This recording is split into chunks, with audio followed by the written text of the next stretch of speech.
The autumn afternoon had turned cool when Margaret sat down at the outdoor cafe table. She was 53 years old, and her hands trembled slightly as she smoothed her emerald dress. After 3 years of being alone following her divorce, she had finally agreed to meet someone from the dating app her daughter had insisted she try. She checked her phone again. Robert was 20 minutes late. Margaret told herself to wait a little longer. Maybe traffic was bad. Maybe he got held up at work. She tried not to think about the other possibility that he had seen her and decided to leave. Margaret was born deaf. She had learned to read lips over the years, and she communicated through sign language and text messages. On her profile, she had been honest about this. Robert had seemed understanding in their messages. He had even learned a few basic signs. He told her that thoughtfulness had made her hopeful. 30 minutes passed, then 40. Margaret felt the familiar weight of disappointment settling in her chest. Around her, other couples laughed and talked. The world moved on with its noise and conversation, while she sat in her particular kind of silence. She was gathering her purse to leave when she noticed 4 children approaching her table. They were young, maybe 6 or 7 years old. All 4 wore matching yellow shirts, and they moved together like a small, determined parade. 2 boys and 2 girls. They stopped right in front of her, and the smallest boy held up a piece of paper with words written in crayon. "Our daddy thinks you look sad." Margaret blinked in surprise. She looked past the children and saw a man in a red polo shirt standing a few feet away. He had kind eyes and an apologetic smile. He was maybe in his late 40s with the tired but warm look of someone who had been through difficult times and come out gentler for it. The children were watching her carefully. The little girl with curly hair reached out and gently touched Margaret's hand. Margaret felt something crack open inside her chest. She had spent so much of her life being careful about how people perceive her deafness. Some treated her as if she were fragile. Others acted as though she were invisible. But these children looked at her with simple, uncomplicated kindness. She gestured to the empty chair across from her and then pointed at the man. The children turned to their father and waved him over enthusiastically. He walked up looking uncertain. "I am so sorry if we are bothering you," he said slowly, making sure she could see his face clearly. "I am Daniel. These are my quadruplets. Lucas and James and Sophia and Emma. We saw you sitting alone, and well, the kids insisted on saying hello." Margaret pulled out her phone and typed quickly, showing him the screen. "I was supposed to meet someone. He never showed up, but your children just made my whole day brighter." Daniel read the message, and his expression softened with understanding. The children had already claimed seats around the table. Emma, the curly-haired one, had picked up Margaret's napkin and was folding into shapes. Lucas was showing her a small toy car from his pocket. They had no self-consciousness, no hesitation. They simply saw someone who needed company, and they provided it. Daniel sat down. "I hope you do not mind. Once they decide something, it is hard to change their minds." All 4 of them inherited their mother's stubborn streak. Margaret noticed the past tense. She typed another message. "Their mother?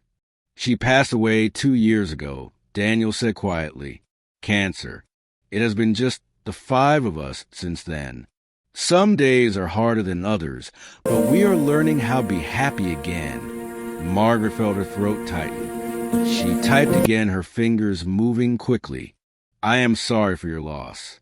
And I am deaf. I read lips, but I want you to know so you understand if I miss something." Daniel nodded. He turned to his children and said something. They all looked at Margaret with new interest. Then James, one of the boys, lifted his hands and signed slowly, awkwardly. "Nice to meet you." Margaret's eyes filled with tears. She signed back. "Nice to meet you, too." Daniel smiled. "We have been learning. There's a girl in their class who is deaf. The teacher has been teaching everyone basic signs. The kids practice at home constantly. I have learned a few things myself. For the next hour, Margaret sat with this unexpected family. Daniel ordered ice cream for the children and coffee for the adults. The children chattered and played, and occasionally included Margaret in their games with exaggerated gestures and bright smiles. Daniel told her about his work as a carpenter and about the chaos of raising quadruplets alone. Margaret shared her own story through typed messages. Her marriage had ended when her ex-husband decided he wanted a normal life without complications. Her job at the library. Her love of gardening. The person who did not show up today is a fool, Daniel said at one point. He said it simply without drama. Just a statement of fact. Margaret smiled. She typed, "Maybe he did me a favor. If he had come, I would not have met all of you." As the sun began to set, Daniel finally stood. "We should get going. It is almost dinner time, and feeding this crew is like preparing for a small army." The children groaned but started gathering their things. Emma came around the table and hugged Margaret tightly. Then Sophia did the same. The boys high-fived her instead.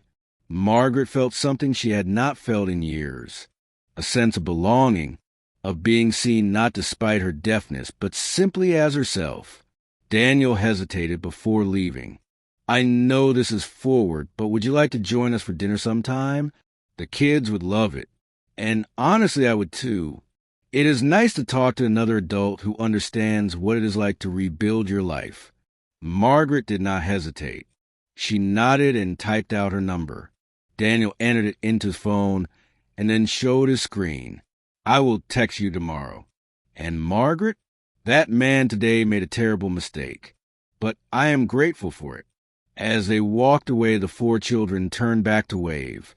Margaret waved back, feeling lighter than she had in months. She had come to this cafe expecting disappointment, and perhaps she had found exactly that with Robert. But she had also found something unexpected. Kindness from strangers. Connection in the quiet spaces. The possibility that life might surprise you when you least expect it. She sat for a few more minutes, watching the sun paint the sky in shades of orange and pink. Her phone buzzed. A message from her daughter asking how the date went. Margaret smiled and typed back. "It did not go as planned, but I think it went exactly as it should have." Sometimes grace comes in the form of 4 children in yellow shirts and a widowed father who understands loneliness. Sometimes the best moments are the ones you never planned for. And sometimes being stood up leads you exactly where you were meant to be all along. Margaret gathered her things and walked home through the cooling evening. For the first time in a long time, she felt hopeful about what tomorrow might bring. If this story touched your heart, please give it a like and share it with someone who needs a reminder that beautiful moments can come from unexpected places. Subscribe for more stories about kindness and second chances, and leave a comment about a time when disappointment led you to something better. Your stories matter too. Claude is AI and can make mistakes. Please double-check responses.